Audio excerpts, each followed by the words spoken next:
On Wednesday, July 26th, the Federal Reserve announced that they will be raising interest rates, leaving many to wonder whether or not this is the last interest rate hike. Now, in the past, the Fed has signaled that they were leaving the door open to future interest rate hikes, whether that's one or two. Nobody knows. The Fed's not saying, but they're leaving it open to the data. Now, the market is always going to be anticipating whether or not it thinks that another interest rate hike is coming. The one that happened on Wednesday, July 26th, was priced in. The market basically expected with 100% certainty that it would happen.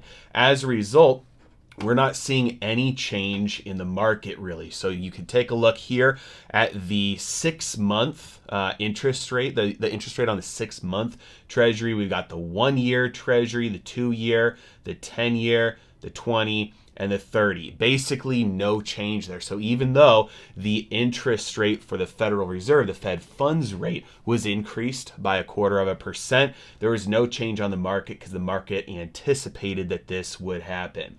Little tiny bit of a drop in the dollar, but really nothing to write home about. And the same goes for the rest of the market, the different stock indexes, as well as gold, silver, and Bitcoin, also experiencing relatively little price action.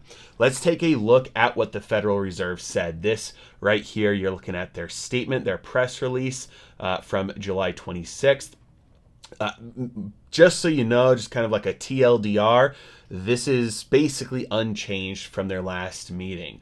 It's almost identical. So recent indicators suggest economic activity has been expanding, job gains have been robust, employment has the unemployment rate has remained low, and then inflation remains elevated. Now this is, in my opinion, significant. They say inflation remains elevated. You remember the last inflation reading was 3%, but they are committed to getting the inflation rate back down to 2% over the longer run. And so they have raised the target range for the federal funds rate. Now the federal funds rate, this is a range, it's 5.25% to 5.5% right now. And then they went on to say that they'll continue to assess additional information. They said again that they will take into account the cumulative tightening monetary policy and the lags with which monetary policy affects the economy.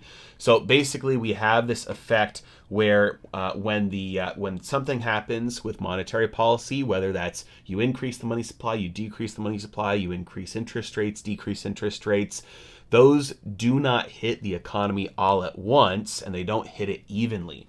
They slowly work their way throughout the economy, and they do so unevenly. So the Federal Reserve has been reducing the money supply, tightening conditions for a long time now, about 1.5 years. And so they're saying, hey, we understand that there are lags to these things, so we're trying to take into account everything we've done and want to see where that goes. Now, it's significant, though, that they are saying that inflation is remaining elevated because it's 3%. The official numbers, the CPI numbers, are 3%. And you would think that somebody like the Fed, given their history, would take a look at that and say, well, we're good. That's good enough. We're probably not going to tighten anywhere from here. But they're saying, hey, we're going to pay attention to the data. And if we do get another uptick in inflation, even if it's just a small one, then we may actually tighten from here. So they are leaving the door open for more rate hikes. The market has not priced in any significant chance yet of another interest rate hike. The market right now is implying just slightly over 50% chance of another bump before the end of this year. Now, here's my expectation with this. Let me take the picture down here. Here's my expectation with what the Federal Reserve is going to do here. I think that inflation is going to come meaningfully down. We may even see it dip into deflation territory by the end of the year. I've been forecasting that for a long time now. And when this happens, I don't think the Federal Reserve is going to cut. If we remember what happened during the 70s, the Federal Reserve jacked rates up and then lowered them. Inflation roared back, so they jacked rates up again, then they lowered them, inflation roared back. They repeated this mistake, and the Federal Reserve does one thing well, and that's they look at their own history. Now, I don't think that they take those lessons and apply them the right way, but they are looking at the 70s right now and saying we don't want a repeat of this. We don't want to lower rates prematurely, reignite inflation, and then have to play catch up again. So the Federal Reserve is looking at the 70s playbook. So in my opinion, what I see is most likely to happen is inflation comes back down. They say, okay, we've got low inflation now, but we had really high inflation for a long time. So it's okay if inflation hits, 1%, 0%, -1%. They're not going to lower rates from that unless there's an epic crisis that rolls across the entire economy extremely quickly. If it's just inflation coming down and just prices coming down, I don't see them dropping rates as a result of that. There'd be nothing causing them, nothing necessary prompting them to cut rates. There's no economic crisis as a result of simply prices falling. And so I don't anticipate that would cause them to lower rates. However, we are in this position where we're in a long-term inflationary cycle. So inflation is going to dip down in the short term, but it's going to roar back, and that's largely due to the fiscal situation. So let me pull up here for you what I'm talking about with the fiscal situation. Right now, net interest costs on the debt, so this is the national debt. They're already above the historic high as a percent of GDP. If we take a look right here at this report from In Gold We Trust, we can see that the about 50% of the national debt here is in this 0 to 2 years range. So this 0 to 2 years range is the big blue bar over here. We're looking at the USA over here. That goes up to about 45%.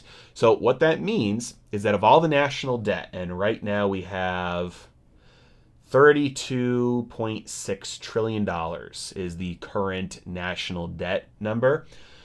About half of that matures in the next 2 years. That's insane. So when the federal government has debt mature, they have to pay that debt back.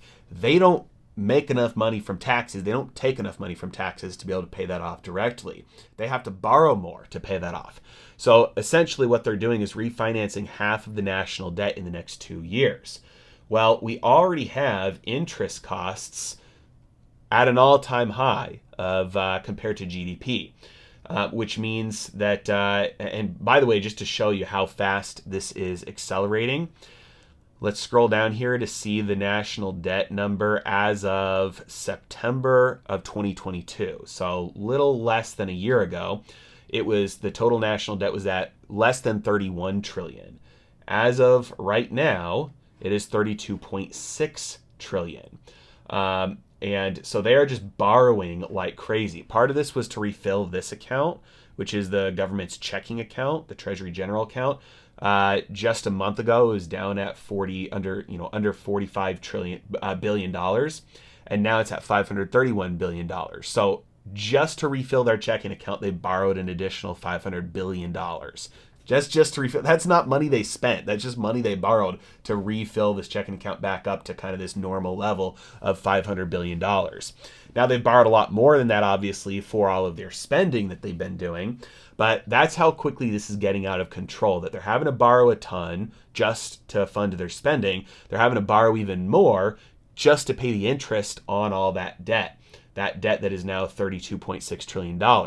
Debt that was borrowed, about half of it, when interest rates were down here near 0%, and now they're refinancing that. All of that debt is maturing. That's basically costing them nothing, and they're going to have to borrow more debt to pay off that old debt, but the new debt is going to cost them, 4.8% or 5.3% or 5.5%. So this is really, really quickly increasing the government's expenses. What that means is very quickly, maybe within the next 2 years, 3 years, 4 years, the federal government just won't be able to afford this. The amount they'll have to pay on interest will be too large of an item on their budget for them to be able to borrow enough to pay it off. And so that's where the Federal Reserve is going to have to come in and start to print again. They've got about $1.7 trillion to go. I've made a video about this in the past. This is the reverse repo facility. This is cash that's right now outside of the banking system. This is in the reverse repo facility. It's right now, this is $1.7 trillion in money markets. It's sitting at the Fed. Right now, it's earning, it's been earning 5.05%, if you can see that.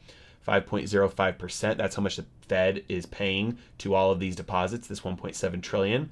But if we take a look at the implementation notes from their statement today, we can see that they increased the amount that they're paying on their reverse repo facility to 5.3%. They always keep it 0.05%, so 5 bips above the bottom end of the range of the Fed funds rate. That way the cash doesn't just flood out of this too quickly. But 5.3% is not as good as 5.5%. So that money will continue to flow out very slowly out of that reverse repo facility to get loaned to the US government as the US government pays a little bit higher interest rates over time. So we'll see this get to zero before we see the sovereign debt crisis for the United States actually hit.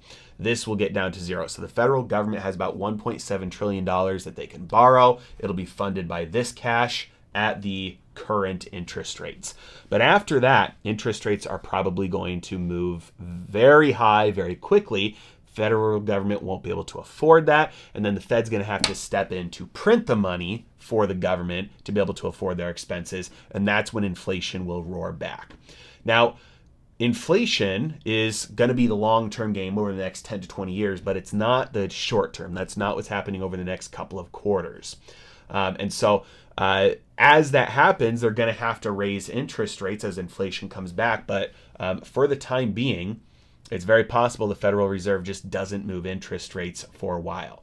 Now, one thing that they said during their statement that was very interesting is that Powell said the Fed staff is no longer forecasting a recession. It's like, this is the problem when you hire thousands of PhDs in economics that none of them communicate with each other, because he's saying that are not forecasting a recession any longer. But take a look at this. This is from the New York Fed. So this is updated. Let me move my face out of the way so that you can see this. This was updated on July 7th of 2023. This right here, what you're taking a look at, is the probability of a U.S. recession as predicted by the Treasury spread. So let me get this into a spot where you can see it a little bit more clearly. All right. So what you're taking a look at here, well, first let's take a look at the top chart. That'll explain it a little better. I'm actually going to make my face disappear just so that you can see the entire chart. All right, so what are we taking a look at here? This right here is the 10-year bond rate versus the 3-month bill rate. So it's just called a Treasury spread. It's not important exactly what this number represents. What is important is that this is one of the most accurate predictors of a recession. Anytime that you see one of these blue lines, that is a recession, and it's always preceded by one of these sharp dips down on this chart. Dip down, blue line, dip down, blue line, dip down, blue line, dip down, blue line, dip down, blue line, dip down, blue line, dip down, blue line. You get the picture. Dip down over here, blue line, and then big dip down here. So what we see on this second chart is putting it all together and saying, what is the probability? Because look, you recognize here, there are some times where there is a dip down and then there's no blue line.